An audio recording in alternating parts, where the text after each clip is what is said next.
subscribe to our YouTube channel for the latest updates. Hurricane Delta is to make landfall on the coast of Louisiana later this evening. Still a Category 3 at this moment as it approaches land. 28.3 degrees north, 93.5 west. The storm is slightly weakening, but still a very powerful system that could deliver up to 11 feet of storm surge to the areas that were affected directly by Laura earlier in the year. 115 mile/hour winds, pressure 962 millibars from the latest National Hurricane Center update. It's a CDPS Stage 5, and again, unfortunately, we're looking at Cameron for a potential landfall with high wind speeds near major hurricane force. Storm size is increasing, but the rainfall potential as well, up to around 12 inches now, possibly more in some isolated locations. Stage 5 on the CDPS is devastating. 140 miles to the northeastern side of the center is the radius of tropical storm force winds. That means that winds could be occurring on land right now. Currently 103 miles from Cameron, 103 also from Galveston, 111 from Port Arthur, 133 from Lake Charles, and 235 from New Orleans. Hurricane warning for High Island to Morgan City, and a storm surge watch from High Island to the mouth of the Pearl River. Interesting spread here. The satellite estimates have it much higher than the National Hurricane Center's intensity. However, Recon and Force 13 Satid at least have it down at 110 miles per hour, so we're sticking right in the middle there with 115. Better to be safe with that, definitely. And there it is right now. So tropical storm force winds depicted over land.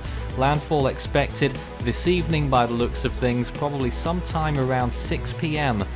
Central, and then it will move inland towards the northeast into northeastern Louisiana Saturday morning. Saturday evening it will enter Mississippi as a tropical depression, we expect. And then it will move on, continuing through the central eastern United States and dissipating.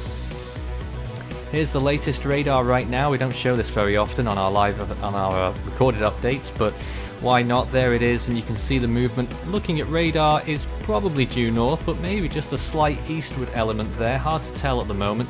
We do expect that eastward element will creep into its motion very soon, and I'm sure we'll see that verified before too long. Sea surface temperatures around the storm right now, 26 degrees Celsius roughly, though they'll drop down to about 25, maybe even 24 briefly, as it moves towards the coast.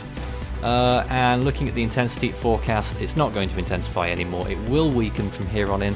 The question really is what intensity it will make landfall at. 115 miles per hour right now. Wind shear on the rise, now above 20 knots. It will be 30 by the time it gets to land. And sea surface temperatures about to plummet. Relative humidity is also decreasing, so there could be chance for substantial weakening before landfall. Fingers crossed, but no guarantees on that at all. Latest satellite imagery looks like this. So the eye has always been hard to come by in this storm, quite clear on the radar picture, and you saw brief glimpses of it overnight, but looking at it today, it's again not easy to spot. On the infrared, a little bit easier to see on the visible imagery, and this is the water vapor. That's usually the easiest way to tell where the storm's eye is. You can see it quite clearly there, and that looks a little bit more due north, and all the moisture associated with the storm still hasn't reached land yet. It's just about to, and already areas getting significant amounts of rain.